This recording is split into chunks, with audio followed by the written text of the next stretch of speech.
Bonsoir à tous, bonsoir au public de la Cité Libre. Ce soir, je vous propose de suivre une conférence d'histoire des idées politiques. Nous allons parler de l'histoire de la pensée politique républicaine. Je vais m'appuyer pour cet exposé sur différentes sources, mais principalement sur un petit livre de la collection Que sais-je, qui a été réalisé par Serge Audier, un livre intitulé Les théories de la République. Serge Audier est un historien des idées politiques français contemporains. Voilà, c'est un bon historien des idées. Donc il a publié ce livre dans sa première édition en 2004, édité en 2015.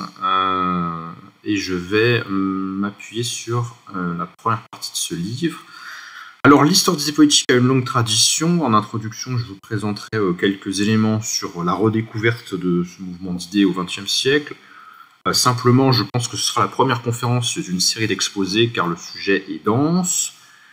Et donc, dans la partie qu'on va voir aujourd'hui, on va procéder dans une perspective historique, voilà, avec plusieurs périodes historiques distinctes dont il sera question. On va s'intéresser comment dire, j'ai découpé le sujet, on va s'intéresser à l'histoire de la pensée républicaine depuis la Grèce ancienne jusqu'à la Renaissance italienne. Donc c'est pour ça que j'ai sous-titré d'Aristote à Machiavel. Alors déjà quelques éléments d'information sur l'historiographie de la pensée républicaine, de ce qu'on appelle plus précisément le républicanisme.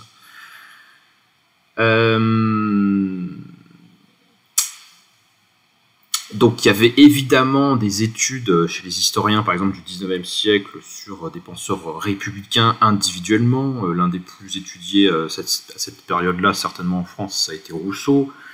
Et il y avait aussi, bien évidemment, dès le XIXe siècle, des études historiques très érudites sur l'étude des républiques à travers l'histoire, notamment la République romaine, la Révolution française aussi, qui a été beaucoup étudiée depuis le XIXe siècle.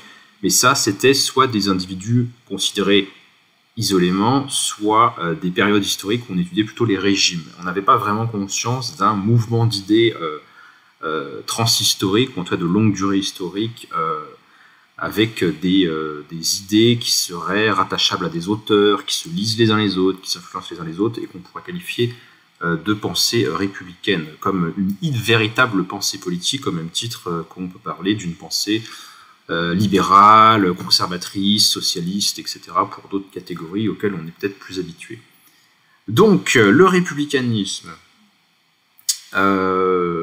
Donc, l'un des précurseurs de l'étude du républicanisme parmi les historiens des idées politiques, c'est un Allemand qui s'appelle Hans Baron, 1900-1988, donc on est vraiment dans le XXe siècle, un historien allemand puis américain, qui a étudié la Renaissance et les idées républicaines de la Renaissance, qui était lui-même un auteur juif chassé de l'Allemagne par la montée du nazisme, comme il y en a eu beaucoup parmi les intellectuels de cette période. Il a développé, à partir des années 1920, la notion qui a eu une grosse fortune dans l'historiographie ultérieure, d'humanisme civique, à propos de la culture des petites cités-États indépendantes de la Renaissance italienne, donc 13e, 14e, 15e siècle, etc.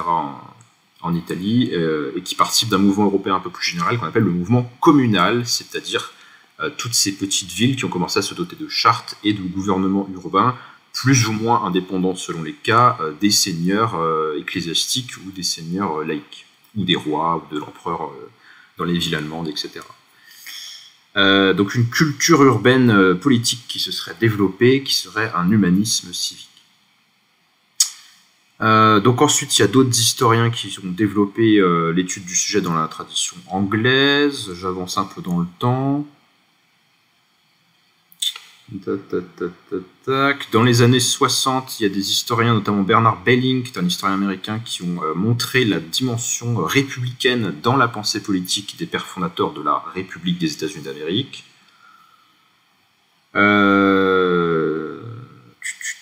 Il en manque un dans la liste qui est important, là. Voilà, donc un auteur important parmi les historiens du républicanisme, c'est John Pocott, qui a fait paraître en 1975 un livre qui s'appelle le Moment machiavélien, Et c'est vraiment l'un des auteurs de ce mouvement de recherche en histoire qui a le plus marqué le domaine, en tout cas c'est l'un de ceux qu'on consulte le plus. Donc Pocotte il montre vraiment qu'on a affaire non pas simplement à des similitudes historiques, mais à une véritable tradition, c'est-à-dire à des auteurs qui, au cours des périodes, se lisent les uns les autres, se reprennent des thèmes les uns les autres.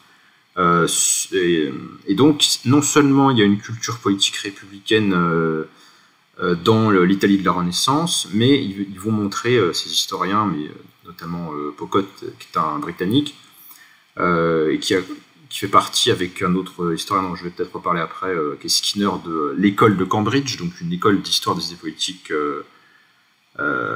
dont j'ai déjà parlé dans une vidéo précédente sur les différentes écoles en histoire des idées politiques. Donc ces historiens, notamment britanniques, qui vont montrer que ce mouvement d'idées républicaine de l'Europe de la Renaissance, en fait, il concerne beaucoup plus l'Angleterre que ce qu'on a cru jusqu'à présent. Ils vont redécouvrir ou réétudier un ensemble d'auteurs, notamment de l'Angleterre du XVIIe siècle, donc l'époque des guerres civiles. Je me permets aussi de renvoyer à ma vidéo sur Hobbes, où j'ai un petit peu traité de la présence de la pensée républicaine en Angleterre au XVIIe siècle.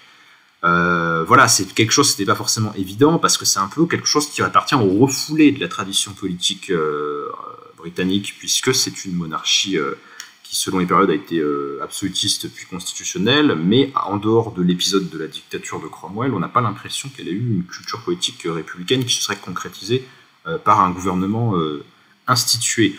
Alors qu'en réalité, il y a un véritable mouvement d'idées républicaines en Angleterre, et ça fait justement la liaison avec les travaux des historiens américains comme Bernard Belling, parce que les auteurs républicains britanniques, eh bien, ils circulent dans l'espace de cet empire en train de se développer, qui est l'empire maritime de la Grande-Bretagne, et ça va donc influencer aussi les idées des pères fondateurs des États-Unis. Les pères fondateurs des États-Unis ont des références républicaines, non pas simplement parce qu'ils lisent aussi les historiens ou les écrivains de l'Antiquité latine comme Cicéron ou comme Tacite, etc., qui décrivent l'ancienne République romaine, mais aussi parce qu'ils ont des influences de ce mouvement de la pensée républicaine anglaise. Bon, j'en traiterai pas ce soir, mais voilà, c'est juste pour vous montrer qu'on a affaire à un mouvement de redécouverte de la pensée politique du passé qui s'est fortement développé aux États-Unis et en Grande-Bretagne. Donc, parmi les auteurs contemporains, donc j'ai déjà reparlé de l'école de Cambridge et notamment de Quentin Skinner.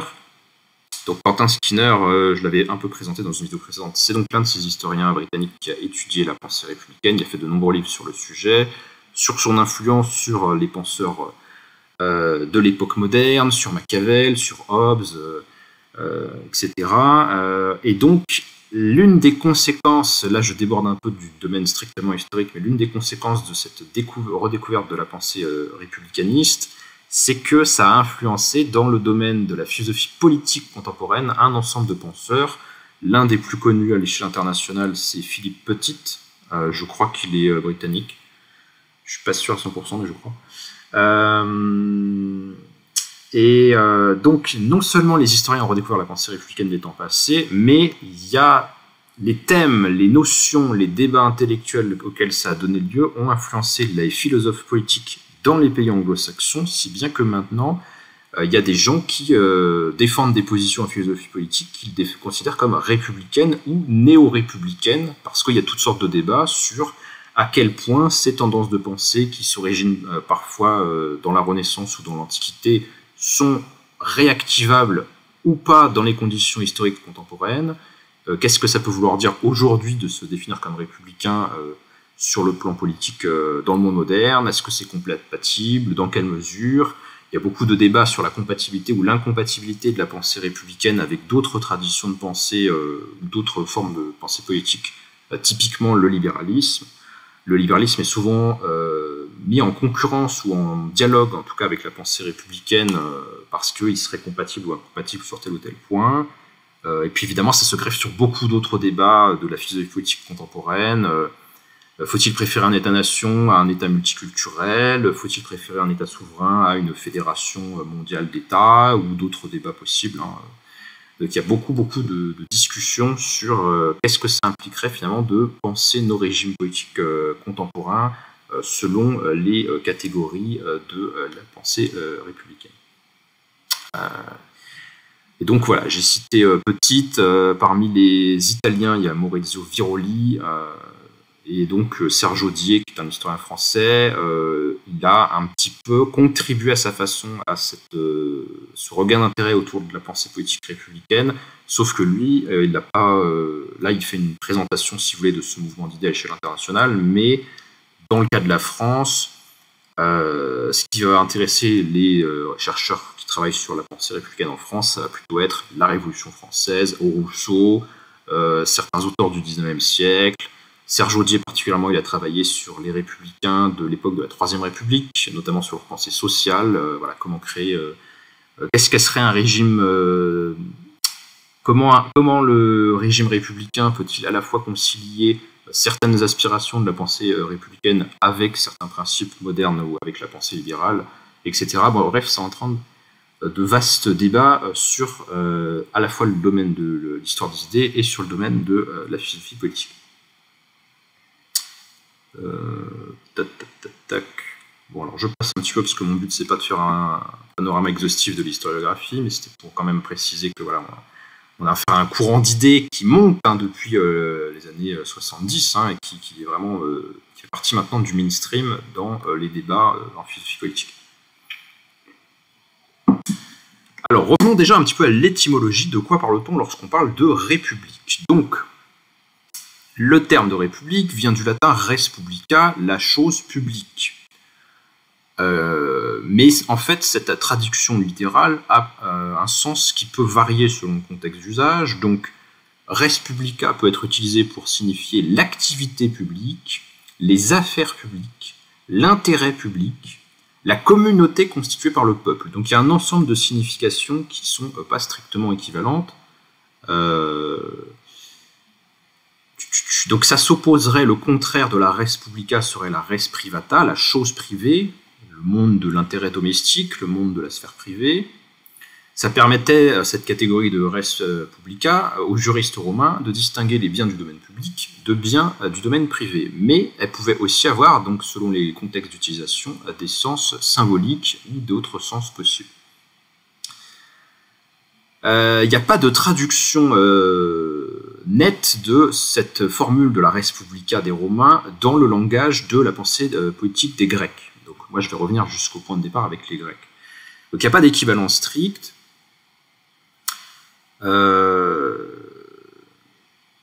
Une expression grecque qui peut rendre compte un petit peu de la même idée, ce serait ta demosia pragmata, les choses du peuple. Le pragma, ça veut dire les choses, me semble-t-il. Un équivalent grec pourrait aussi être tout koinon. Alors, ça veut dire la communauté ou le bien commun. Donc, il y a l'idée finalement qu'on ne parle pas vraiment forcément d'un régime qui aurait des caractéristiques définies, mais peut-être de quelque chose effectivement comme l'intérêt public, le bien commun, ce qui est commun à tous, ce qui fait qu'il y a communauté et pas simplement une série d'espaces privés avec des choses privées. Voilà. Donc c'est une notion qui est, a des significations différentes selon les usages. Donc l'idée qu'il existe un domaine public distinct des intérêts privés peut être rapportée à la fondation des cités dans la Grèce ancienne, puisque à partir de là, il n'y a pas un roi qui possède l'ensemble des biens comme un propriétaire privé, ou qui possède des esclaves, ou qui possède l'ensemble de la société comme sa chose privée, mais il y a une véritable distinction entre ce qui appartient à tous, ou en tout cas à la communauté politique, et ce qui appartient à chacun dans son espace privé. C'est la distinction donc entre la police et l'oikos. L'oikos en grec, ça désigne la sphère familiale, la sphère domestique, c'est l'espace de la production privée, de la vie privée. Ok. Alors, on va commencer par un premier auteur qui a marqué la pensée, la philosophie, donc la tradition de la philosophie politique républicaine, qui est Aristote. Donc, Aristote a vécu au IVe siècle avant notre ère, c'est un philosophe grec, c'est un disciple de Platon, Platon est très connu pour sa critique radicale de la démocratie et sa volonté d'instaurer un gouvernement des plus sages, des philosophes rois, de ceux qui détiennent la vérité philosophique, tandis que Aristote a une vision beaucoup plus pluraliste des différents types de régimes qui seraient possibles de mettre en place. Donc, on connaît surtout de la pensée politique aristotélicienne sa classification des constitutions. En effet, Aristote a écrit un traité, les Politica ou la Politica, on traduit selon les traductions par la politique ou les politiques au pluriel. Dans son livre, il s'intéresse à la fois à la nature de l'activité politique, au genre de réalité qu'est la politique par rapport à d'autres activités ou d'autres réalités possibles, au genre de bien ou au genre de but que vise la politique. Donc en l'occurrence, il s'agit du bien commun, qui est un certain bien, qui n'est pas le bien de tel ou tel particulier privé.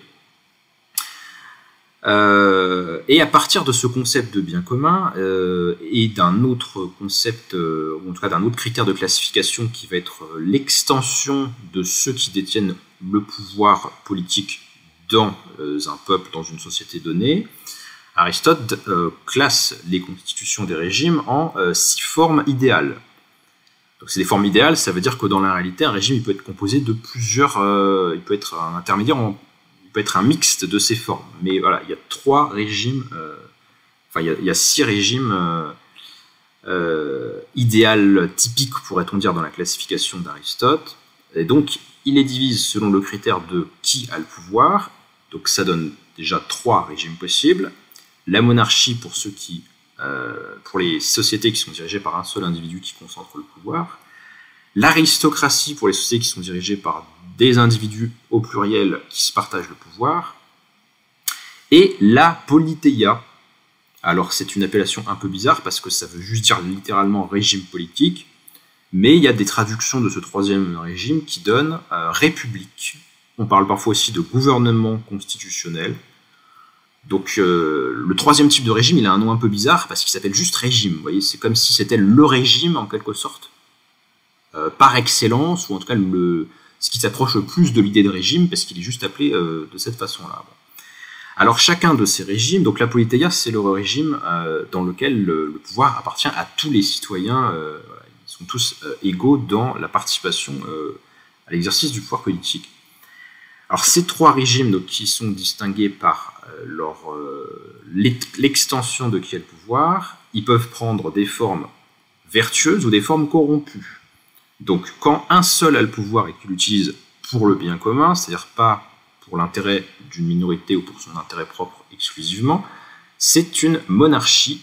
Et si le monarque utilise son pouvoir de manière despotique, arbitraire et injuste, ça devient une tyrannie.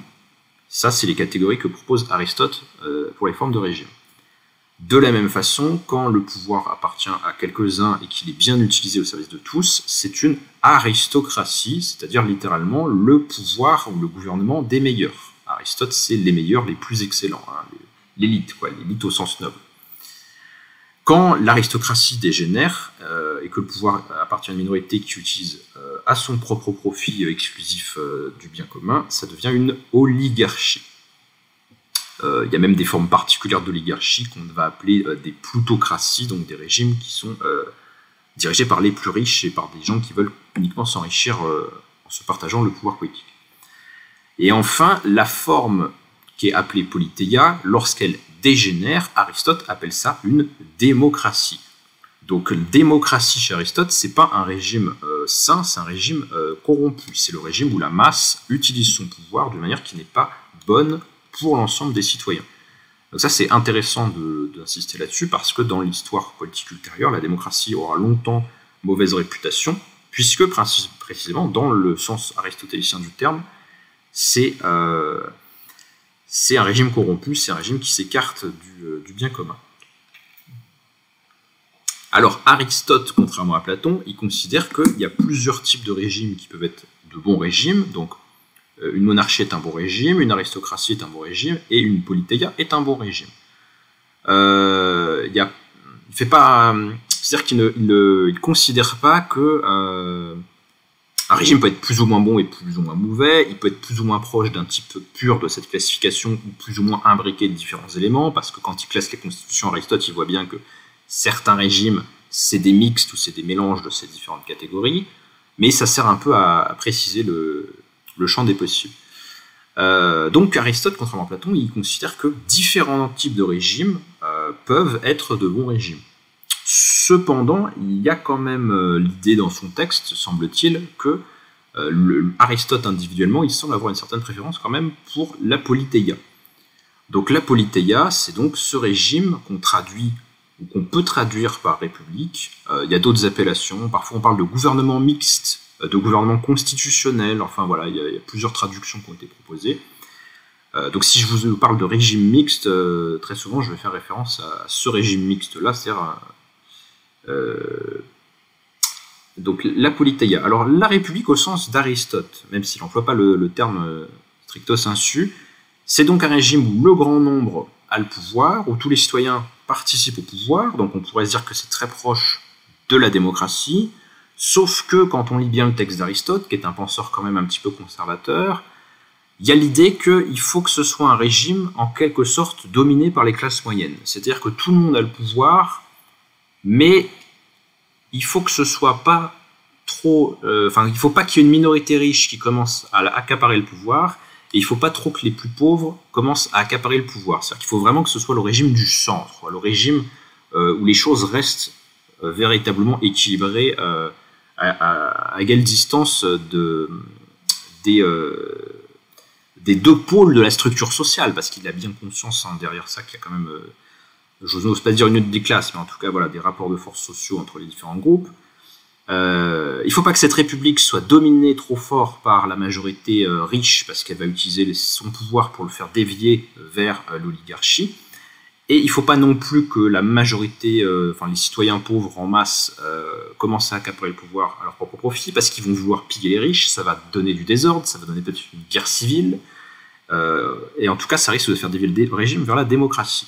Donc il faudrait un équilibre, tout le monde doit pouvoir être un citoyen, tout le monde doit avoir du pouvoir, mais il faudrait quand même que ce soit les classes moyennes, donc les individus qui sont ni très riches ni très pauvres, qui soient prédominants finalement au sein de ce régime. Donc c'est en ce sens-là qu'on voit que la République n'a pas tout à fait les connotations de la démocratie, parce que même si formellement il y a autant de gens qui ont le pouvoir, dans la République on a l'impression que c'est quand même moins, enfin c'est ni les riches ni les pauvres, c'est en quelque sorte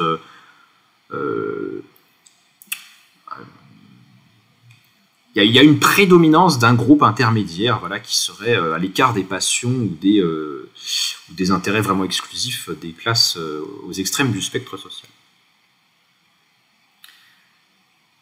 Donc le traité d'Aristote sur les politiques, il faut savoir qu'il a été très peu lu en fait par les penseurs de l'Antiquité grecque et romaine. Il y a bien sûr eu une école aristotélicienne dans l'Antiquité qui a préservé son œuvre jusqu'à nos jours avec des commentaires et des élèves quoi, voilà, qui se transmettaient le corpus et qui présentaient à qui voulait l'entendre les arguments ou les thèses de la philosophie d'Aristote, mais voilà, c'est pas forcément sa pensée politique qui a beaucoup intéressé dans l'Antiquité. En tout cas, son traité des politiques, on n'a pas de preuve très nette que les gens de l'Antiquité grecque-romaine l'aient beaucoup apprécié. Il n'y a pas d'influence notable, semble-t-il, par exemple, de la pensée d'Aristote sur le fonctionnement du gouvernement romain qui s'est établi dans des conditions tout à fait spécifiques. Et voilà, on ne peut pas vraiment lui attribuer une influence sur la constitution d'une forme de république effective, voilà, qui se serait proclamée et inspirée par la pensée d'Aristote. En revanche, ça commence à devenir très différent à partir du Moyen-Âge européen et plutôt autour des 11e, 12e, 13e siècle, c'est-à-dire cette période du Moyen-Âge intermédiaire où on va commencer à développer plus massivement le recours à l'écriture, commencer à s'intéresser aux écrits de l'Antiquité, à la pensée juridique des Romains et aussi aux traités d'Aristote qui sont parfois redécouverts suite à des traductions ou à des échanges avec le monde, les empires arabo-musulmans qui avaient parfois conservé certains des traités d'Aristote perdus en Europe. Donc Aristote il ressurgit donc à ce moment-là du Moyen-Âge. Ça a une influence sur la pensée politique des chrétiens du Moyen-Âge, notamment sur tout ce qui est la définition du bien commun, par opposition aux intérêts privés, par opposition à la tyrannie, qui est une catégorie qui est travaillée finalement par les penseurs politiques médiévaux, parce qu'ils vivent dans un monde où il y a beaucoup de rois, donc on s'intéresse beaucoup à quel moment le roi c'est un tyran ou pas, et est-ce qu'on peut lui résister, etc. Bon. Et puis ça va influencer le mouvement des communes, c'est-à-dire donc ces villes du Moyen-Âge qui vont commencer à essayer de s'auto-gouverner, ou en tout cas d'être gouvernées par des élites urbaines, parfois en collaboration ou avec des compromis politiques avec d'autres acteurs princiers ou monarchiques, mais parfois de manière plus ou moins indépendante. Et dans le cas de l'Italie du Nord, ça deviendra plutôt des régimes qui auront tendance à devenir de plus en plus indépendants de toute forme de tutelle extérieure. Donc, première source de la tradition de pensée républicaine, on a donc Aristote, pas très important dans l'Antiquité. Par contre, à partir du milieu du Moyen-Âge et durant la Renaissance, il y aura une relecture d'Aristote et une influence tout à fait directe des conceptions politiques d'Aristote sur le gouvernement mixte ou le gouvernement constitutionnel, qui vont influencer le développement des sociétés, des communes urbaines, des villes indépendantes du Moyen-Âge. Deuxième source de la tradition politique républicaine, on a le républicanisme des Romains. Alors, les Romains ont fondé un régime qu'ils ont appelé au cours du temps République, dont il faut bien comprendre que, contrairement aux cités grecques démocratiques, c'était pas du tout un régime démocratique. C'était un régime où il y avait un ensemble d'institutions assez bizarres, qui ont tendance à se chevaucher les unes les autres, qui ont tendance à se rajouter au fil de l'histoire de la République romaine, donnant un tout très complexe, mais largement à l'avantage des classes les plus riches. Je ne vais pas redétailler spécifiquement les caractéristiques du régime romain, parce que je l'ai fait dans une vidéo précédente sur le populisme à Rome. Donc, ce qu'il faut bien retenir, c'est que la République romaine est une république aristocratique, avec une prépondérance des propriétaires terriens et des classes supérieures, et que les différents groupes sociaux ont plus ou moins de pouvoir, mais dans des proportions très variables, ce qui fait que c'est un régime typiquement pas mixte. C'est un régime typiquement pas pur, au sens de la classification d'Aristote, c'est-à-dire que dans la République romaine, vous allez trouver des éléments qui s'apparentent à la monarchie, à l'aristocratie, au gouvernement du grand nombre, dans des proportions qui auront tendance à varier au fil de l'histoire romaine. Voilà, donc c'est un peu n'importe quoi, si je puis me permettre. Bon. On trouvera d'ailleurs, parmi les penseurs républicains de la fin de la République romaine, Cicéron. Cicéron qualifiera le régime de Rome comme un mixte de monarchie, d'aristocratie et du gouvernement du grand nombre. Donc un régime qui serait en quelque sorte parfait, parce qu'il réunit un petit peu de tous les régimes possibles en lui. Alors, dans la pensée république romaine, il y a la notion de libertas, donc la liberté. Alors la liberté, ça différencie d'abord les hommes libres des esclaves, puisque la société romaine, comme les sociétés de la Grèce ancienne, sont des sociétés esclavagistes. Donc la liberté se définit notamment par opposition à la figure de l'esclave.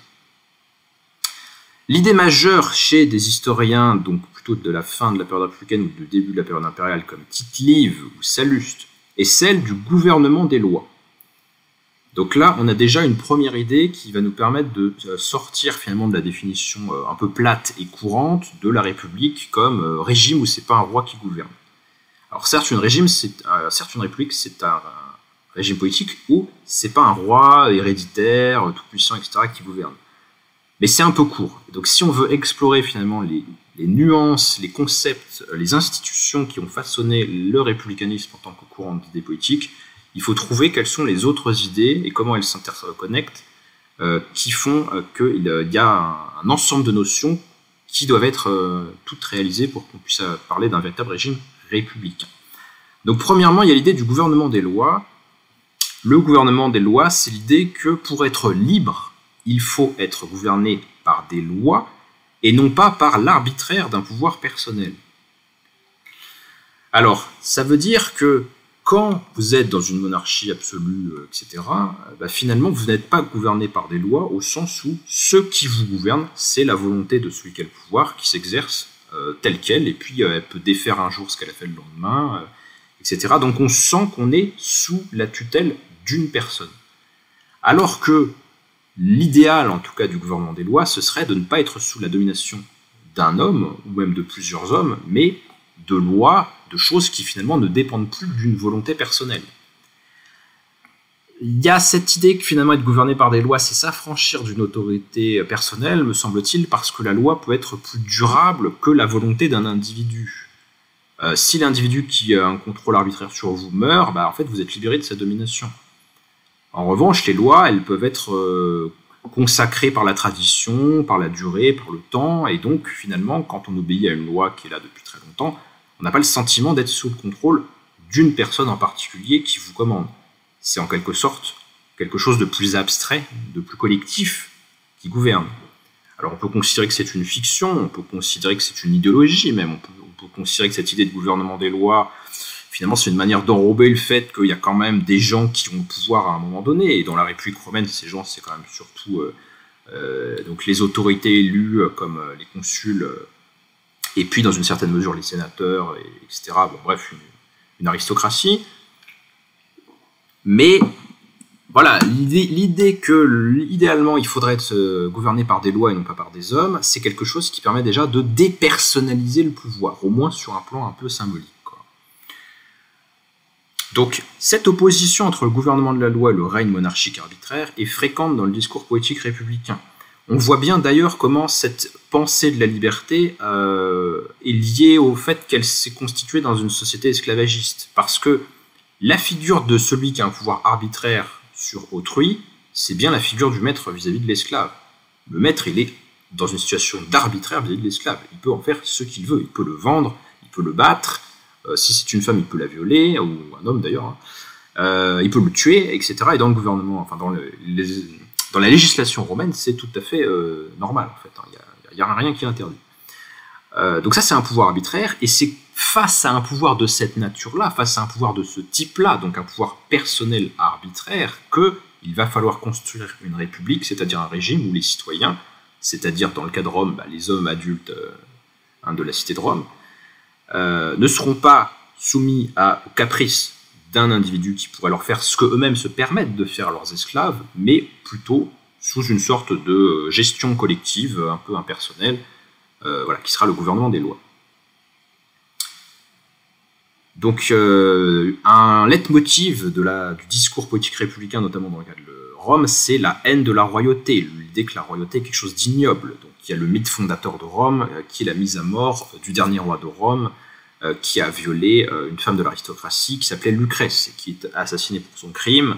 Et suite à cet événement mythique, les Romains considèrent qu'ils ont établi une république pour se garder de l'arbitraire d'un roi, justement.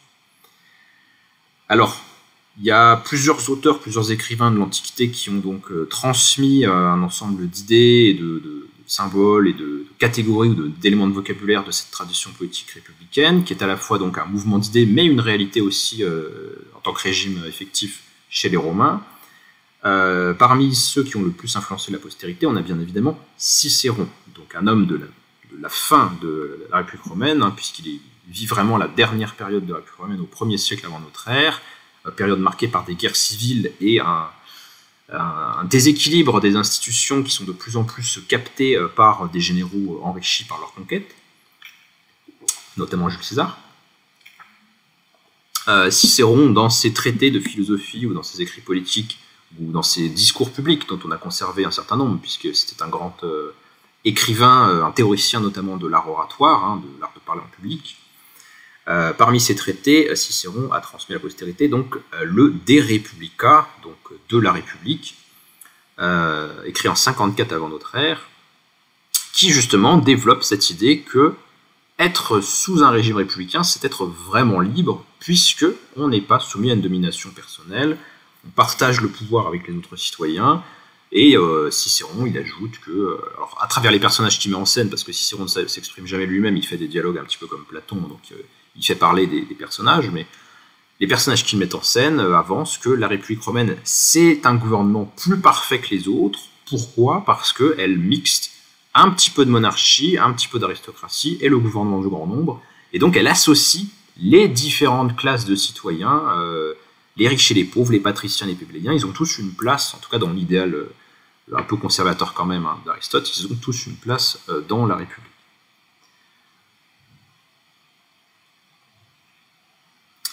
Alors, la communauté pour Cicéron est une république si elle est la volonté commune du peuple et non celle de telle ou telle faction. Donc, il y a l'idée qu'il faut gouverner pour l'ensemble du peuple et avec l'ensemble du peuple. Le peuple doit avoir sa part dans le gouvernement des affaires publiques. Donc ça, c'est une idée qui apparente, si vous voulez, la tradition de pensée républicaine avec un autre courant de la pensée européenne et mondiale, qui est la tradition démocratique, mais ce n'est pas des équivalences. Je reviens vraiment à cette distinction fondatrice. Aristote avait opposé république et démocratie, et ces deux lignes, si vous voulez, d'événements et de pensée politique différentes. Les républicains ne sont pas tous des démocrates, quand même, on pourrait considérer que les démocrates sont tous, en un certain sens, des républicains. Mais un des traits communs qui pourrait apparenter les penseurs républicains aux penseurs démocrates, c'est que le peuple doit avoir une part de participation, d'activité dans les affaires publiques. Les penseurs républicains, ils vont vraiment valoriser le fait que le peuple doit être actif, il doit pouvoir s'engager pour la cité, pour le bien commun, avec, on va le revoir peut-être par la suite, un fort élément de patriotisme et de civisme.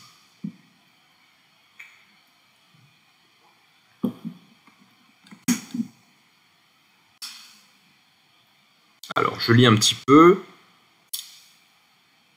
Les affaires du peuple devraient être conçues dans une république, donc, comme étant métaphoriquement sa propriété, puisque res, c'est la chose. Donc, quand un tyran ou quand une faction, c'est-à-dire une partie du peuple, ne respecte pas les intérêts de l'ensemble, ou se conduit comme s'il s'agissait de ses affaires privées, c'est-à-dire en faisant ce qu'il veut, puisqu'avec ce qui est à nous, on peut faire ce qu'on veut d'une chose qui nous appartient.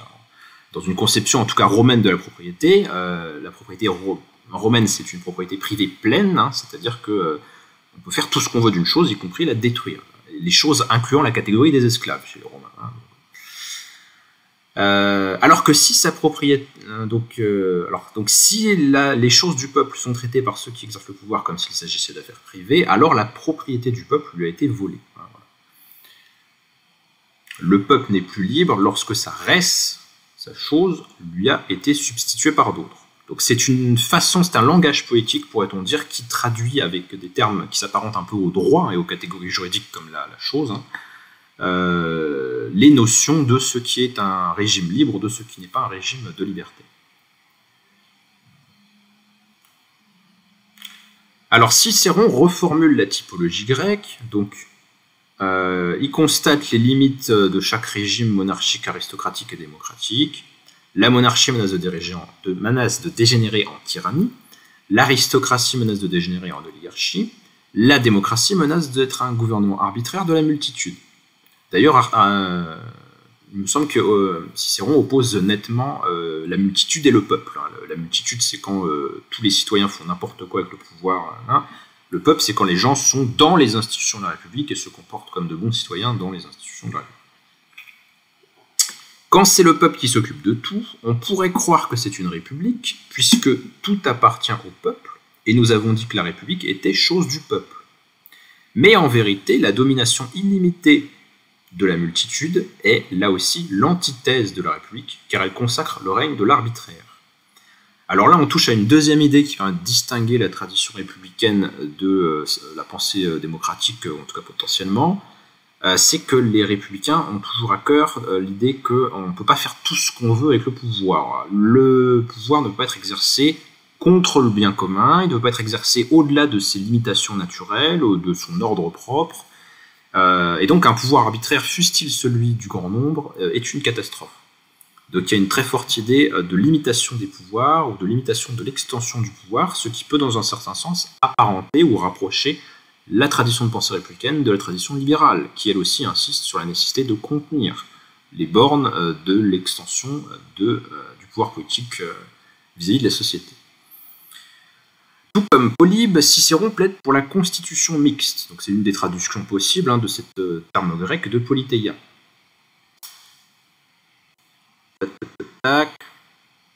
Donc pour Cicéron, la République, elle combine différents éléments, elle aurait donc une plus grande stabilité, même si il manifeste une certaine... comment dirais-je, dans son traité sur la République, il dit que la République romaine n'a que 4 siècles et que pour lui, c'est pas beaucoup. Donc on saura si c'est un bon régime que si elle tient plus longtemps. Bon, en fait, elle va pas tenir plus longtemps. Ce qui est assez ironique quand on compare avec, par exemple, la République française qui n'a pas 4 siècles de continuité derrière elle. Mais bref, ce serait un régime plus parfait parce qu'elle combinerait de manière harmonieuse des éléments du pouvoir monarchique, aristocratique et démocratique. L'élément monarchique, ce serait le pouvoir des consuls, donc qui sont les principaux magistrats élus à Rome, qui sont 2, et qui ont des pouvoirs de police, de militaires et autres, qui sont très étendus, qui sont un petit peu avec des guillemets comme des rois, mais qui sont 2, donc qui se neutralisent mutuellement potentiellement. Enfin, ça évite le risque de dérive monarchique. L'élément aristocratique qui serait composé par le Sénat, c'est-à-dire les sénateurs, ceux qui ont exercé des charges publiques, ceux qui appartiennent à l'élite politique de la cité, et l'élément démocratique, ou en tout cas l'élément populaire, serait la participation au peuple dans des assemblées, dans certaines circonstances civiles et militaires.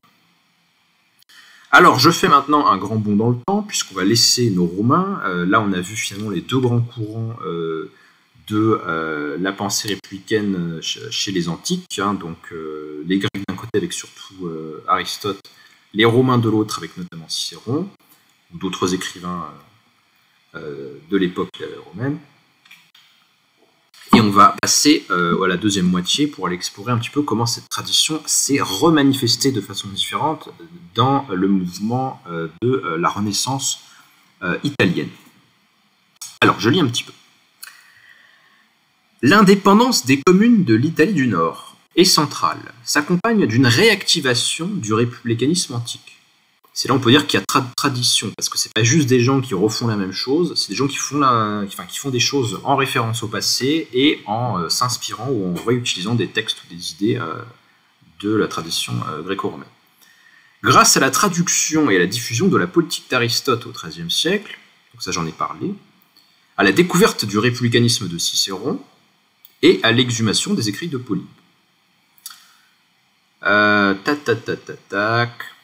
Alors, on a notamment Marsile de Padoue, qui est un auteur pas vraiment connu, même des gens qui ont des cultures en histoire des idées politiques, mais bon, qui était un penseur donc au tournant du XIIIe et du XIVe siècle, auteur du Défensor Pacis, le défenseur de la paix en 1324. Donc, c'est l'un de ces auteurs justement qui va être les premiers parmi les théoriciens de l'organisation sociale et politique en cité républicaine, selon le modèle ancien, comme alternative aux autres formes de régime qui étaient couramment défendues par les médiévaux, c'est-à-dire des monarchies, ou même dans certains écrivains du côté de la papauté, certains défendaient un modèle de théocratie pontificale. Donc là, c'est un gouvernement qui ne se veut pas lié à une dynastie princière ou à l'autorité du pape. Alors, les thèmes humanistes républicains réapparaissent.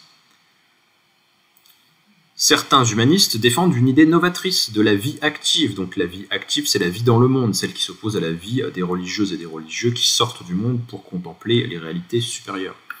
La vocation de l'homme ne consiste plus à contempler un monde hiérarchisé, mais à construire un ordre humain face à l'imprévisibilité de la nature. Donc là, on pourrait aussi faire des parallèles avec une conférence précédente que j'ai donnée sur la réforme grégorienne. La réforme grégorienne, ou plus exactement ce qui a été qualifié par un historien américain de révolution papale, elle avait marqué un mouvement culturel, religieux et moral d'entrée des chrétiens dans le monde, une volonté des chrétiens du Moyen-Âge intermédiaire, finalement, de transformer le monde, de perfectionner le monde, de lutter contre la présence du mal dans le monde, de créer des institutions stables, durables et efficaces pour améliorer la condition humaine, parce qu'ils estimaient que c'était la réponse à apporter vis-à-vis du problème du passage de l'an 1000, en fait, et du millénium qui s'était écoulé. Le millénium, c'était... le Christ devait revenir au bout de 1000 ans, il n'est pas revenu au bout de 1000 ans. Pourquoi est-ce qu'il n'est pas revenu au bout de 1000 ans? Solution, c'est de dire en fait le monde n'est pas assez pur, ou n'est pas assez bon, ou n'est pas digne de Dieu, donc il faut l'améliorer pour que Dieu puisse enfin venir.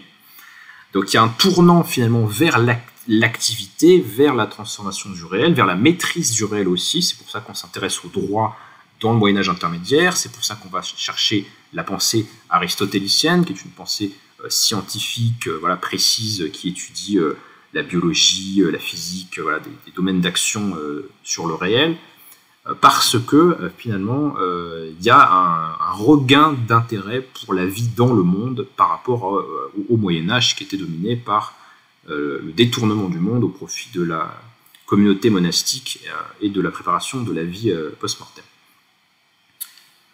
En caricaturant un petit peu, on est déjà dans le mouvement qui va vers la Renaissance, vers les Lumières et vers la pensée du progrès, l'idée qu'on peut rendre l'ici-bas meilleur.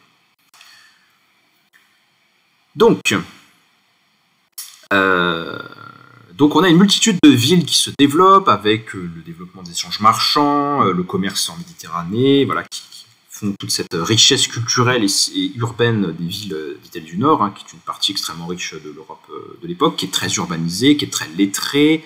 On trouve les premières universités avec la faculté de droit de Bologne notamment, la quantité d'individus qui maîtrisent le droit et donc la langue latine et donc les textes latins de penseurs politiques aussi, comme Cicéron, comme ceux qu'on redécouvre, etc., qui vont participer à ce mouvement qu'on appelle l'humanisme, c'est-à-dire un mouvement de redécouverte des anciens. Eh bien, tous ces auteurs-là, toutes ces élites cultivées urbaines vont développer finalement une nouvelle manière de concevoir l'activité politique qui serait le gouvernement des cités par les citoyens eux-mêmes sous des institutions collectives républicaines.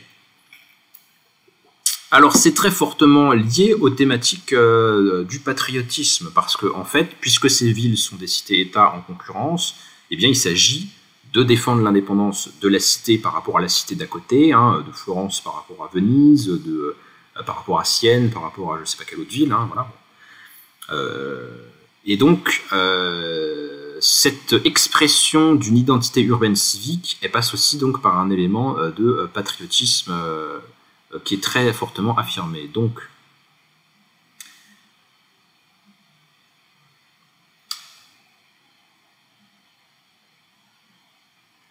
Donc là, il est question de certains auteurs de cette période, qui prennent en modèle les Romains, les Romains qui s'exposaient très souvent à la mort en défense de la chose publique, c'est-à-dire du bien commun du peuple. Donc il y a l'idée que les cités-États, en fait, elles ont un bien commun en tant que communauté politique distincte, et que ça justifie finalement de mourir pour la patrie. C'est là où on a la notion de patria, la notion de citoyenneté, la notion d'engagement civique du citoyen dans la défense des institutions urbaines communes se développe, et donc on a une véritable formation sociale spécifique qui caractérise l'Italie du Nord.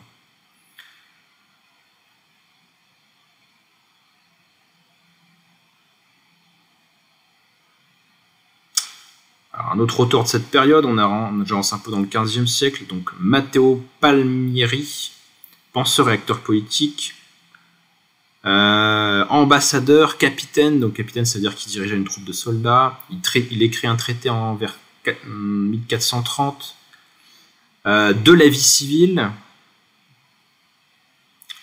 civile au sens de... Attends, il y a un piège là, de la vie en cité, quelque chose comme ça, influencé par Platon, Aristote et Cicéron, donc on voit bien que c'est vraiment une redécouverte des auteurs gréco-romains par les hommes de la Renaissance. Fidèle aux idéaux républicains, il préconise la recherche de l'utilité non de ceux qui gouvernent, mais des gouvernés. Il entend démontrer quelles doivent être les mœurs et les vertus d'un citoyen parfait durant toute sa vie mortelle. Donc c'est très intéressant, on a l'idée que les vertus qui intéressent finalement les auteurs de ces traités politiques ne sont pas des vertus théogonales, ce n'est pas les vertus chrétiennes, ce qui ne les empêche pas d'être chrétiens par ailleurs, sauf exception, mais il y a l'idée qu'il faut former un certain type d'homme, un certain type de citoyen qui va être capable finalement de faire passer l'intérêt commun avant la considération de son utilité personnelle, jusqu'à être capable de sacrifier sa vie si la communauté politique est en danger. qui va être capable de s'investir dans la vie civique, de participer, de ne pas être obsédé par son intérêt privé, par son plaisir privé, etc. Bref, une identité de citoyen. Il précise donc, cet auteur du traité, Palmieri, que le citoyen privé dans une république doit viser la paix, les choses tranquilles et honnêtes, et toujours faire prévaloir l'honneur, l'utile et le bien de la patrie sur ses commodités propres. Donc voilà, c'est vraiment l'idée. L'individu n'est pas uniquement un gouverné qui serait celui qui obéit à l'autorité et qui reste dans son coin. Non, il doit s'investir pour la communauté et être prêt à y consacrer ses efforts. Alors, il y a donc des vertus civiques qui sont à la fois morales et politiques et qu'il faut encourager par l'éducation et par des... Je dirais aussi par l'art, par des formes urbaines, par des évocations, des mises en scène architecturales, etc., des éléments de la culture visuelle urbaine de la Renaissance qui visent justement à mettre en valeur ces modèles, à donner un idéal social civique. Le citoyen doit vivre selon des vertus de prudence, de tempérance et de force, tout en respectant les lois. Donc, la conception de la pensée politique républicaine, c'est ça qui est très important, c'est qu'il ne s'agit pas simplement de dire qu'un État est une république quand il y a plusieurs personnes qui se partagent le pouvoir. Un État, en fait, il est une république lorsque les gens qui y vivent sont des républicains. C'est-à-dire que c'est bien une affaire de mœurs, c'est une affaire de manière d'être, c'est une affaire de mode de vie collectif. C'est presque sociologique, si vous voulez. Le régime est une république parce qu'il est soutenu par des individus qui possèdent des vertus républicaines. Une vertu, qu'est-ce que c'est ? C'est un terme qui vient de la tradition de la pensée morale d'Aristote, notamment, et d'autres auteurs de l'Antiquité, mais je peux mettre l'accent sur Aristote. Une vertu, c'est une manière d'être qui confère à l'individu une certaine puissance et une certaine habitude d'être d'une certaine manière et qui le rend apte au bien dans une certaine dimension. Donc typiquement la prudence, le fait de juger patiemment des choses et de ne pas être précipité ou emporté ou téméraire, c'est une vertu qui s'acquiert par l'imitation, l'apprentissage, la considération des exemples du passé, des héros, des exemples illustres, des citoyens des périodes antérieures dont on sait qu'ils se sont engagés pour le bien commun et qu'on utilise comme modèle. Bref, il s'agit d'être digne de cet idéal civique. Alors, dans le traité, on nous dit l'objectif est de maintenir la paix et la concorde, d'éviter les conflits déchirant Florence. Parce qu'il faut bien se dire que quand le pouvoir devient, passe aux citoyens des républiques, il n'y a plus l'autorité, il n'y a pas l'autorité, quand il n'y a plus le pouvoir monarchique d'un prince ou du pape ou de l'empereur ou d'une figure impériale, il y a certainement plusieurs factions qui revendiquent l'usage du pouvoir dans ces villes. Elles sont traversées par toutes sortes de compétitions marchandes, de conflits familiaux, etc. Et donc les auteurs de ces traités républicains, ils ont conscience que finalement les villes sont devenues capables de se gouverner par eux-mêmes, il y a un reflux des pouvoirs qui s'exerçaient sur elles, mais il ne faut pas que cette occasion ou cette opportunité historique finalement entraîne des guerres civiles qui les exposeraient justement à perdre leur indépendance et à redevenir sous le contrôle de puissances étrangères. Donc pour s'en sortir par le haut, il faut créer un état d'esprit collectif qui fasse passer le bien du tout avant les intérêts de telle ou telle faction, de telle ou telle famille, de tel ou tel groupe social de la cité. Le propos qui exalte le règne des lois, donc encore une fois l'idée que ce sont les lois et non pas les hommes ou les caprices de tel ou tel individu qui doit gouverner, prend une tonalité moderne dans sa défense de l'utile, facteur de prospérité de la cité. Donc effectivement, les auteurs républicains de la Renaissance, c'est peut-être un élément qui les distinguerait de la pensée antique sur le sujet, ils mettent aussi l'accent sur le fait que servir le bien commun de la cité, c'est aussi servir sa prospérité, donc son enrichissement matériel, sa gloire, l'embellissement de la ville par les arts, par des fêtes, par des réussites visibles. Ainsi rompt-il avec les apologies de la vie ascétique préférant célébrer l'activité humaine ici-bas. Donc il y a vraiment un tournant dans la pensée de la Renaissance vers le temporel, le mondain, l'idée que l'homme vit dans ce monde et qu'il doit finalement pouvoir en jouir, en tout cas pouvoir vivre une vie qui soit une belle vie, qui soit une vie agréable, une vie à la fois paisible et soutenue par des vertus qui assurent la prospérité et le bien de toute la cité. Alors, je ne vais pas vous faire tous les penseurs de cette période, hein, mais donc dans le livre de Odier, on a des résumés d'un certain nombre de ces penseurs italiens au tournant des 14e, 15e siècles.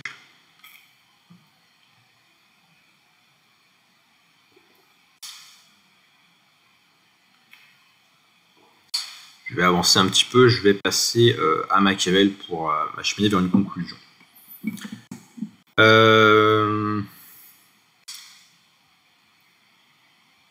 Je vois que je vais presque atteindre l'heure, j'hésite à réserver Machiavel pour une prochaine fois finalement. Ce que je vais plutôt vous proposer pour conclure, c'est un petit résumé d'un auteur qui est un contemporain de Machiavel, qui est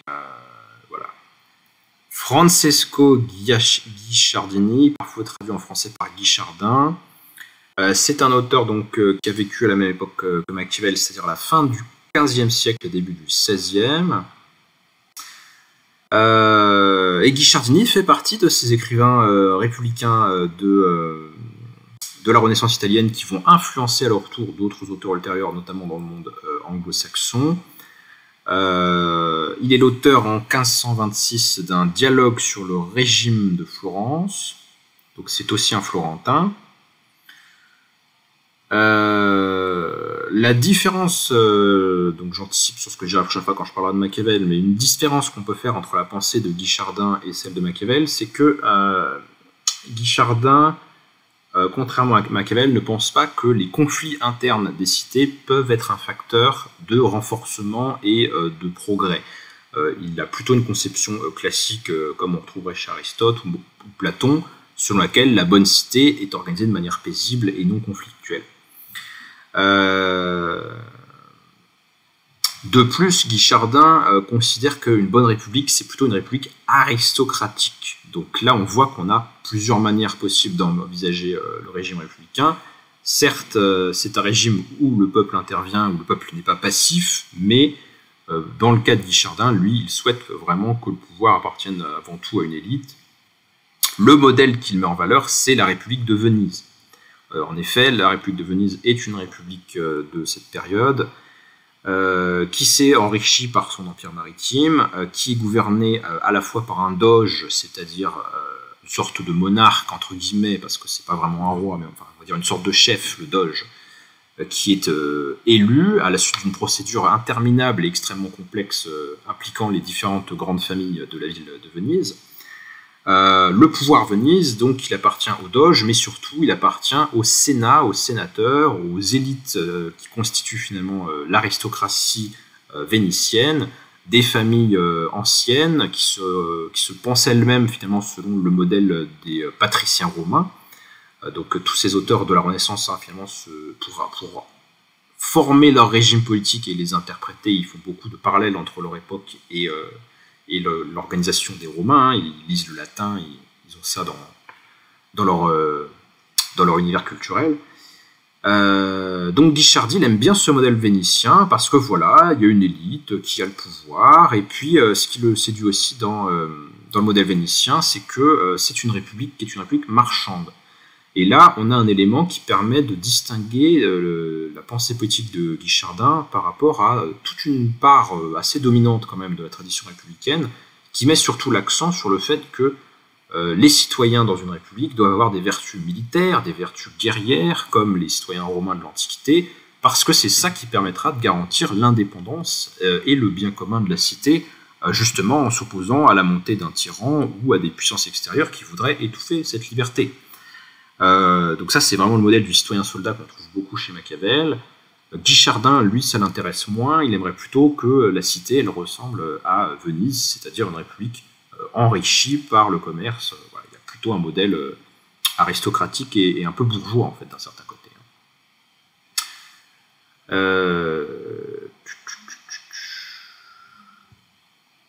Donc on trouve la défense de Venise, hein, qui va devenir un véritable mythe dans la littérature de certains écrivains du XVIe siècle.